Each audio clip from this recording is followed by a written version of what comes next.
안녕하십니까. 예사랑교회 심화은 김경준 목사입니다.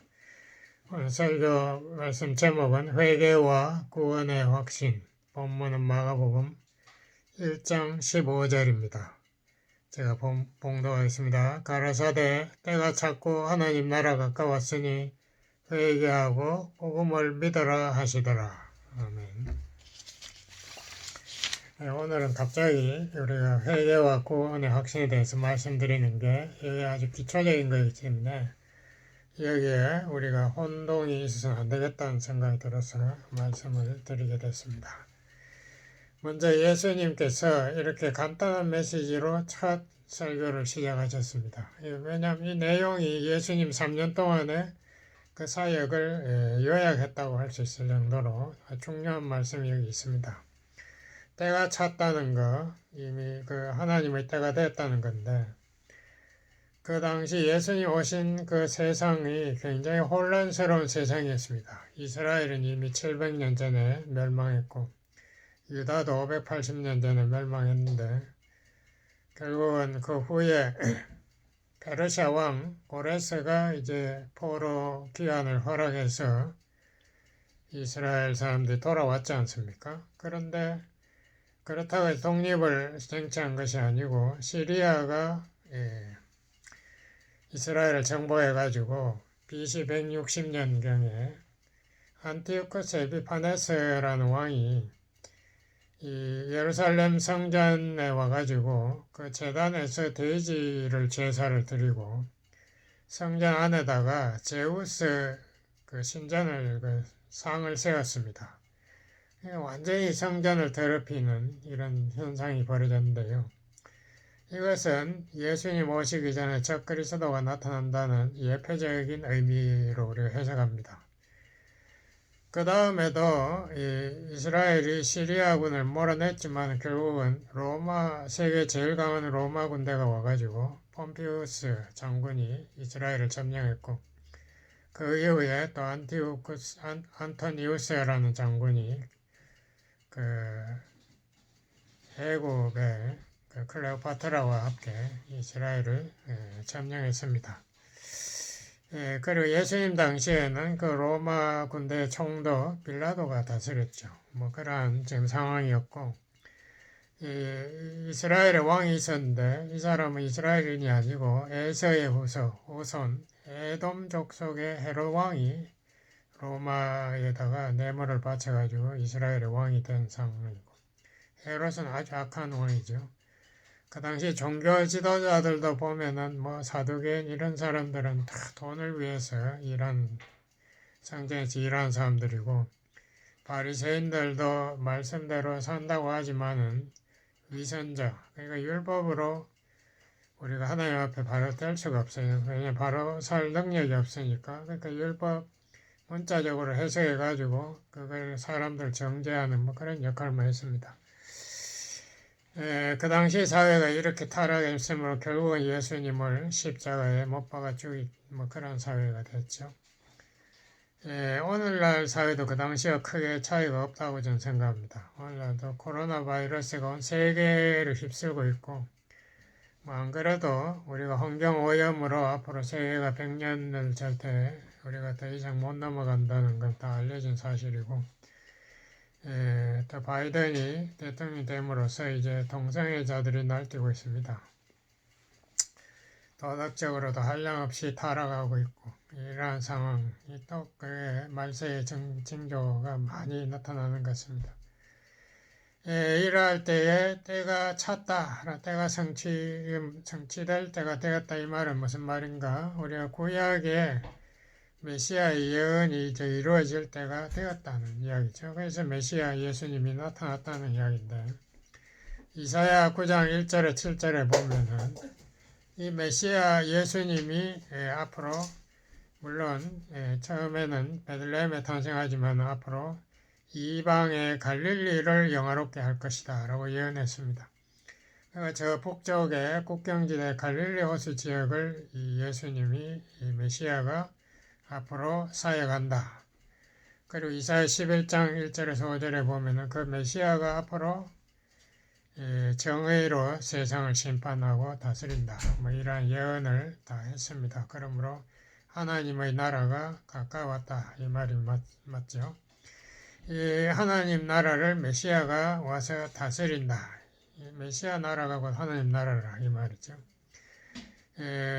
예수님 태어날 때 천사가 누가복음 1장 31절 이후에 보면 마리아에게 설명했습니다. 그 이름이 예수, 죄에서 우리를 구원할 자인데 그분은 바로 하나님의 아들이시고 다윗의 왕위를 받아서 영원히 우리를 다스리는 왕이다. 이렇게 천사가 가브리엘이 설명을 잘 했습니다.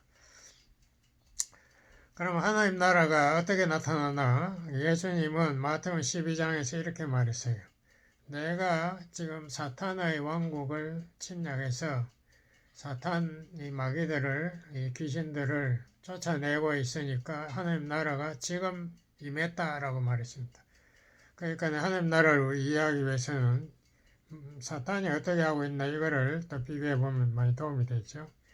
그래서 예수님의 사역이 사탄의 왕국에서 사람들을 구출해내는 전쟁의 사역이 되겠습니다. 그렇지만 하나님 나라는 그 당시 보이지 않았어요. 사람들은 예수님 봐도 못 알아봤어요. 누가복음 17장에 보면은 이 하나님 나라가 보이게 임하는 것이 아니고 너희 마음속에 있다라고 이렇게 말했죠. 그래서 지금도 예수님 보이지 않지만 우리 마음속에 계시는 예수님 우리가 믿지 않습니까? 그런데 예수님이 재림할 때에는 우리 눈에 보이게 나타난다 이죠. 하나님, 예수님이 구름 타고 내려올 때는 온 세상이 다 그를 보고 예수님 메시아임을 인정한다 이거죠. 그때의 마귀를 천년 동안 아주 그 지옥에 가두고 예수님이 천년 왕국을 다스린다. 뭐 계시록 20장에 보면 그렇게 나와 있고요. 그 이후에 천년 후에 다시 마귀를 풀어놨다가 하나님 마지막 심판, 백보자 심판을 하고 나면은 온 세상 사람들이 천당과 지옥으로 완전히 갈린다. 그렇게 함으로써 하나님 나라 천당이 지상에 임한다. 이렇게 성경은 말하고 있습니다. 그럼 그 다음에 예수님 말씀 회개하라. 이걸 우리가 생각해야 되는데요. 회개가 중요하니까. 회개가 뭔가? 어떤 사람은 제 자백하는 걸 회개라고 그러는데 그게 아니에요. 그거는 뭐 회개의 일부는 될 수 있어도 그 회개의 근본적인 뜻은 데살로니가 전서 1장 9절에 잘 설명이 되어 있습니다. 데살로니가 교인들이 바울의 전도를 받고 우상을 섬기는 것에서 방향을 틀어서 진리의 하나님을 섬기게 된 이것이 회개입니다. 그러니까 방향 수정이 반드시 있어야 돼요. 회개에는. 그럼 우상이 뭔가? 우상에는 제가 생각하는 세상 사람들 우상이 두 가지가 있다고 생각합니다. 하나는 내 자신입니다. 우리가 내 자신을 사랑하지 않습니까? 그리고 또 하나는 세상입니다. 세상을 또 사랑해요. 그래서 요한일서 2장 15절 16절에 보면은 이 세상을 사랑하지 마라. 이 세상에 있는 것이 전부 다 육신의 정욕, 욕심. 그러니까 내 사랑과 세상 사랑이 지금 합쳐지면 이렇게 됩니다. 내 육신을 사랑하게 되고 쾌락, 그 다음에 안목의 정욕을 사랑한다. 그러니까 우리가 보는 것이 다 내가 가지고 싶어요. 소유 욕심. 그 다음에 이생의 자랑, 이 삶의 자랑. 내가 성공했다. 한국에 가니까 내가 돈을 많이 번다고 자랑하고 싶어 죽으려고 그래요. 그러니까 자기 자신을 다른 사람들에게 과시하려는 욕심. 이런 것들이 세상적인 사랑이고 이것이 하나님의 사랑과는 정반대 우상의 사랑이다. 그래서 회개의 뜻을 잘 이해하기 위해서는 제가 탕자의 비유를 한번 말씀을 드리겠습니다. 탕자가 아버지 유대 습관에 의하면 아버지가 돌아가실 때 재산을 이제 상속받아야 되는데 아버지가 버젓이 살아있는데 그 재산을 자기 몫을 받아가지고 나가가지고 이 기생들하고 다 탕진하고 파산한 거죠. 그리고 돼지우리에서 돼지 먹는 그 주엄을 먹고 살고 있다가 깨달았습니다. 내가 바보짓 하고 있는 거 봐라. 내가 아버지 집에 가면은 내가 얼마든지 호소스럽게 살 수 있는데 내가 아버지한테 가서 내가 이제는 아들 포기하고 종으로 살겠습니다 하는 게 훨씬 낫겠다. 그래서 아버지께로 돌아오면서 자기가 죄 지은 것을 깨달았어요. 회개를 한 거죠. 근데 이제 아버지 앞에 가까이 왔는데 탕자가 죄를 자백하려고 하는데 그 전에 벌써 아버지가 달려와가지고 아들을 끌어안고 키스를 하고 아들의 자리를 회복시켜주고 아들이 온 것을 환영하기 위해서 잔치를 크게 베풀었습니다. 다시 말하면 아들의 위치를 완전히 회복해 주었다 이거죠. 자백했다는 게 중요한 게 아니에요. 회개했다는 방향을 틀었다는 것에 아버지가 너무나 기뻐하고 아들이 죽었다가 살았다라고 하지 말했습니다.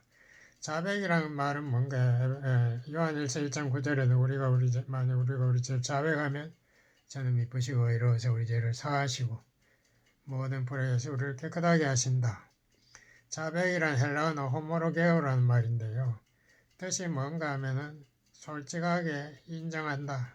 내가 잘못한 것을 인정한다 이 뜻입니다. 그래서 이것이 자백이라는 것이 물론 필요하고 우리가 매일 기도할 때 자백하는 크리스찬이라고 자백 안 하면 안 돼. 왜냐하면은 내가 매일 죄 지으니까.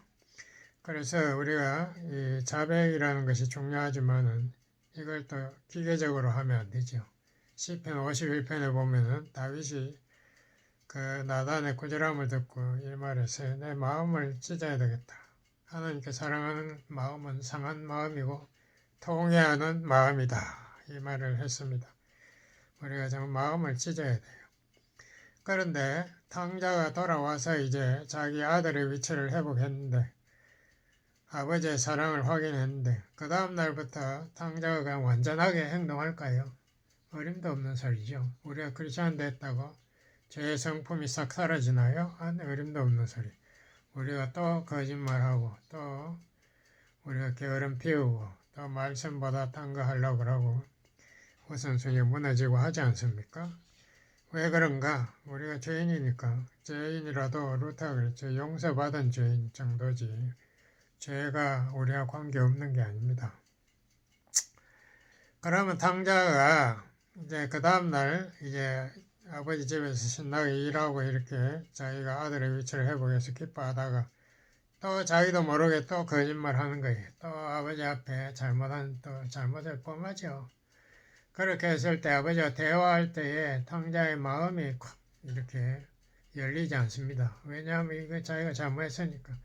그럴 때 그럼 아버지가 그걸 알고 너는 내 자식 아니다 이렇게 말할 아버지는 없어요. 이미 자기 재산을 날리고 와도 이거 자기 아들이라고 환영한 그 아버지가 거짓말 한번 했다고 그 아들 아니다 취소 뭐 이런 말 할 아버지는 없죠. 그렇지만은 탕자와 아버지와의 교제 서로 대화가 안 되니까 교제를 회복하기 위해서는 탕자가 자백을 해야 됩니다.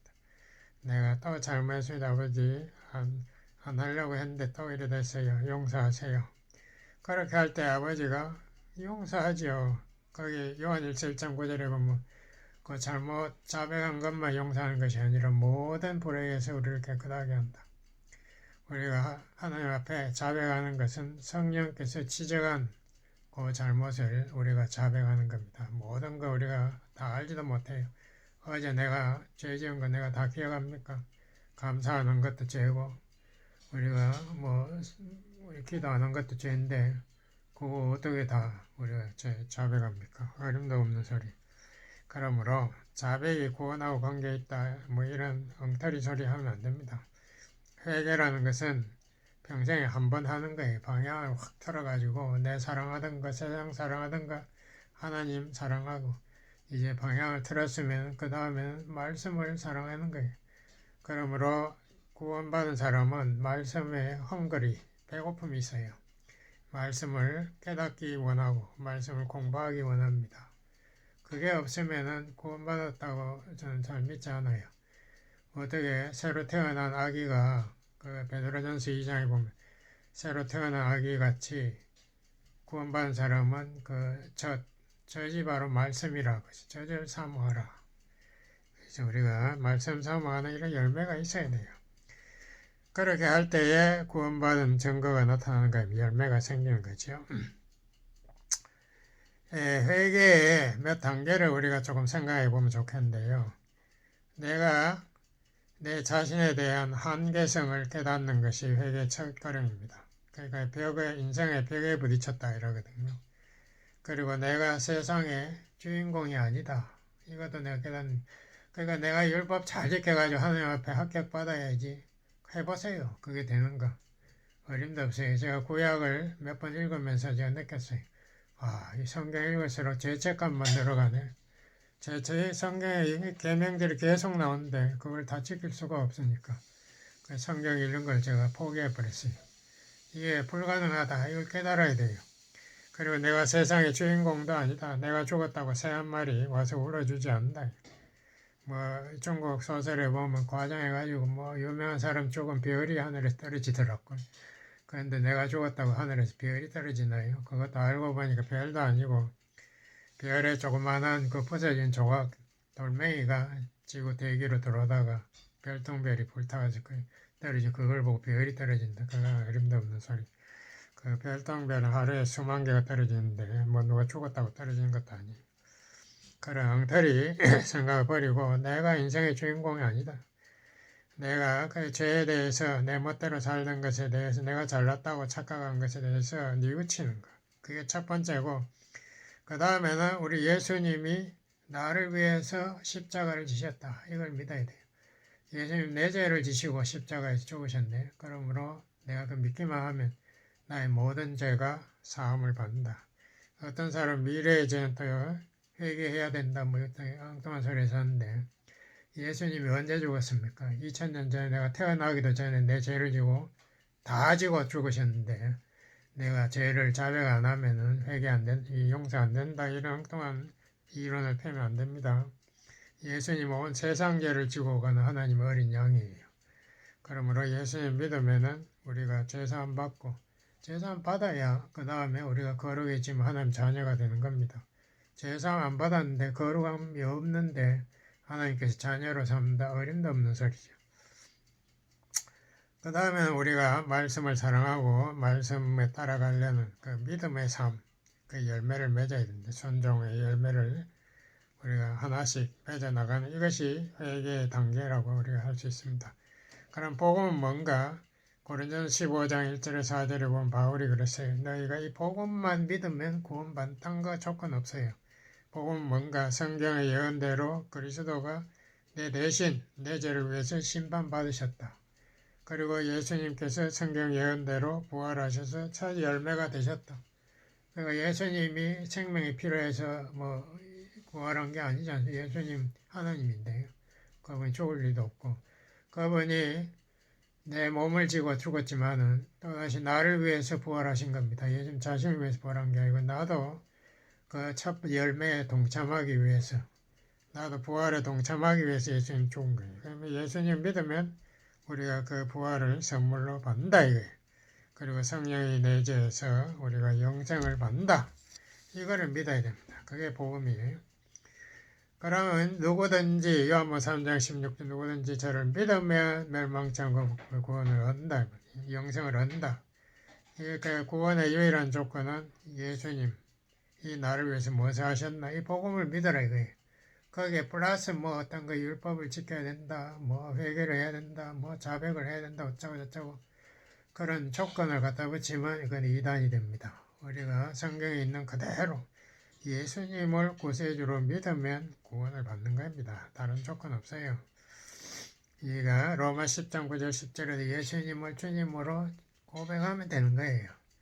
예수님을 나의 주로, 나의 구세주로 고백하면 되는 거예요. 그렇게 할 때에 우리가 구원받는데 왜 그런가? 예수님만이 나의 구세주니까. 예수님만이 나의 구원을 완성하셨으니까. 요한복음 19장 30절에 보면 예수님이 나의 구원을 다 이루었다라고 십자가상에서 외쳤습니다.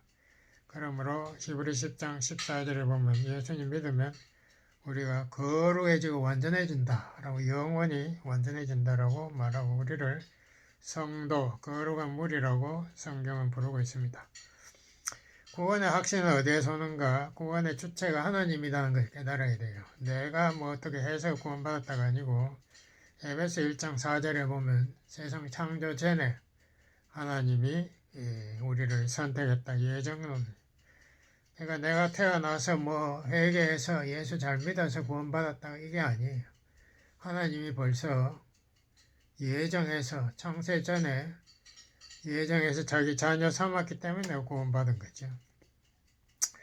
또 회개도 내가 뭐 회개하겠다고 해서 회개된 게 아니고 성령께서 내 마음에 회개의 마음을 주셔야 회개되는 것. 이게 복음을 아무리 설명을 해도 성령이 역사 안 하니까 회개 안 하더라고요. 자기 끝까지 자기가 무슨 죄인 아니다고 끝까지 주장하는 사람도 얼마든지 봤어요.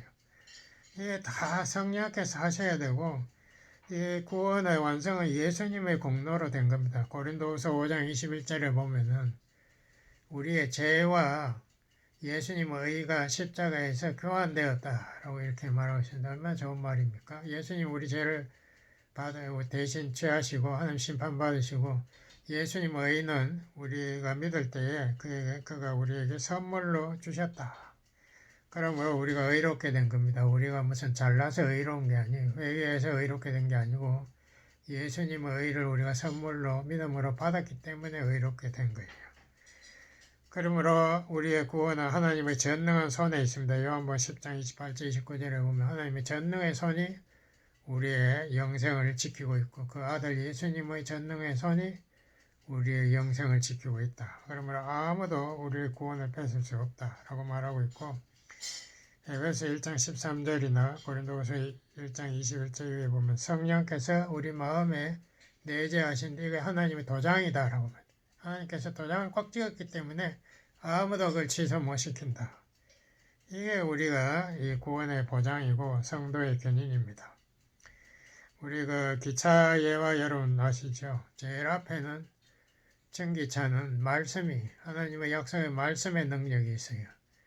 그 다음에는 마음에 기뻤다, 뭐 평안했다 이게 아니고 그 다음에는 우리가 믿음이 따라가는 그 말씀을 나의 것으로 받아들이는 결단. 그것이 할 때에 그 다음에 세 번째 차가 감정이 우리 마음이 기뻐지고 마음의 평강이 오는 겁니다. 그러므로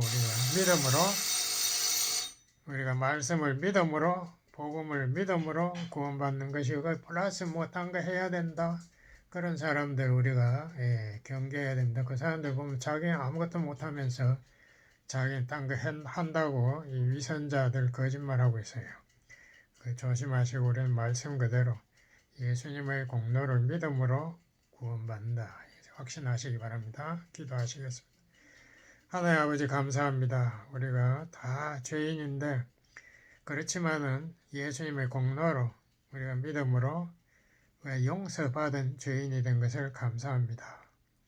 우리가 예수님 공로로 용서받았기 때문에 우리는 거룩하게 되었고 영원히 하나님의 자녀가 되었고 성령께서 우리 마음속에 계시고 우리가 살아있는 성전이 된 것을 감사합니다.